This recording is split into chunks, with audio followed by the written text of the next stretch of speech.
खुलुमबाय बे समाव बडलेण्ड इंखं टेलिभिजननि स्टुडिअ आं मिथिका नार्जारि दिनै फुंबिलिनि गाहाय रादाबफ्राव दङ। कालिंदुवारनि एमएलए दिलीप कुमार बर'आ 3 नं टिक्लसुबा गामि आफादनो आलारि सोरां बिथांखिनि चेक रानदों। बुरलुंबुथुर दैमायाव गंसे फेरिया मेसिन गाज्रि जानानै थाबथादों। AIUDFआ इन्डियाखौ बायजोनिफ्राय मदद होगोन बुंदों आजमल। 23 अक्ट'बराव न' खामजानाय पिलिमन बरगयारिनि न'खराव एमएलए जिरन बसुमतारिया खौरां लाहैदों। सा-8 बारग' इन्डियान नेभिखौ फासिनि साजा फोसावदों काटारनि मोनसे बिजिरसालिया। कालाइगाव दख'रा एबसुजों खुंजानाय जोलुर गेलेनाय बादायलायनाया थुंगेबाय। कसुगावनि जलेश्वरीयाव सानब्रैनि हाबाफारिजों खुंफुंनो साखा-फारा जादों 40गुथि श्री श्री बिमा लोखि फुजा। दानिया फैदोनि आबुं रादाबाव।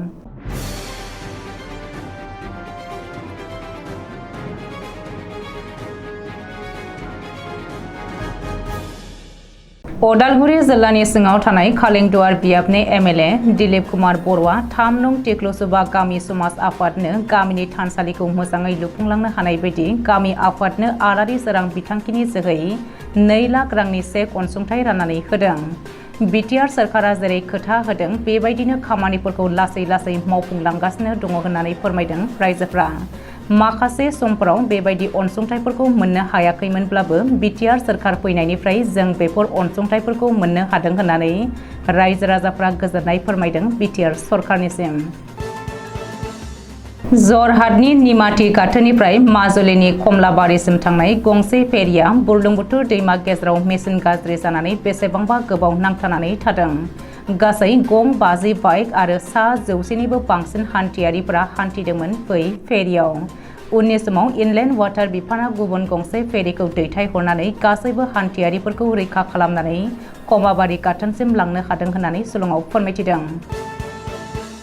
अल इन्डिया इउनाइटेड डेम'क्रेटिक फ्रन्ट एबा सुंद'यै AIUDF दोलोआ इन्डिया एलायन्सआव थाफानो मोनाखैब्लाबो फैगौ समाव इन्डिया एलायन्सखौ बायजोनिफ्राय मदद होगोन होननानै फोरमायथिदों AIUDFनि गाहाय बदरुद्दिन आजमलआ।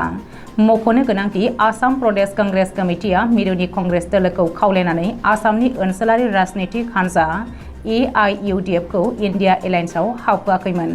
अब्लाबो नाथाय AIUDFआ इन्डिया एलायन्सखौ बायजोनिफ्राय मदद होगोन होननानै थि खालामदों होननानै मिथिनो हादों। गसाइगाव महकुमानि सिङाव थानाय लावख्रिगुरि गामिनि पिलिमन बरगयारि न'आव थांनाय 23 अक्ट'बर सानखालि हरखाबै अर नांना खामनानै सेवहांगार जादोंमोन। न' खामनायनि जाहोनाव गोबां लाइ-लथरफोरजों लोगोसे न'खरनि सम्पथिफोरा खामनानै गोबां खहा जानांदोंमोन। बे दुखुथिया न'खरावनो गसाइगाव बिधानसभा बियाबनि एमएलए जिरन बसुमतारिया खौरां लाहैनायजों लोगोसे दुखुथिया न'खरनो राङारि मदद होनायखौबो नुनो मोननाय जादों। बे नायगिदिंफैनाय हाबाफारियाव एमएलए जिरन बसुमतारिजों लोगोसे जुमदुवार बियाबनि TCLCCनि मासिगिरि निथुन बसुमतारिजों लोगोसेनो UPPL दोलोनि मजाति प्राइमारिनि दैदेनगिरि बिथांमोनखौबो बाहागो लाफानायखौ नुनो मोननाय जादों। काटारनि मोनसे बिजिरसालिया इन्डियान नेभिनि सा-8 बारग' मावख'गिरिफोरखौ फासिनि साजा फोसावदों। मा जाहोननि थाखाय एबा बेसेबां दाय मावदोंमोन बेनि जेबो उदिस होआखै काटार सोरखारा। बेनिखायनो भारत सोरखारनि बायजोआरि मन्त्रालया जोबोद सोमोनांनाय फोरमायदों। साजा फोसावजानाय सा-8 बारग' इन्डियान नेभिनि मावख'गिरिफ्रा जादों फारियै केप्टेन सौरभ बशिष, commander Purnendra Tiwari, captain Virendra Kumar Verma, commander Sugunakar Pakala, commander Sanjeev Gupta, commander Amrit Nagpal आरो सैलर राजेश कुमार होननानै मिथिहोदों। उदालगुरि जिल्लानि सिङाव थानाय कलाइगाव दख'रा एबसु आरो कलाइगाव गेलेमु आफादनि जथाय बानजायनायाव खुंनाय 18थि बडलेण्ड मुंख्लं गोसोखां जोलुर बादायलायनाया थुंगेबाय। जोबथा गेलेनाय बादायलायनायाव गेलेयो कबिराली FC आरो ककाबस्ती बिरसा FCनि गेजेराव। बादायलायनायखौ बेखेवनानै होयो उदालगुरि जिल्ला एबसुनि आफादगिरि कर्नेलियास दैमारिया। बे जोबथा बादायलायनायाव कबिराली FCआ 3-1 गलाव देरहासार जायो।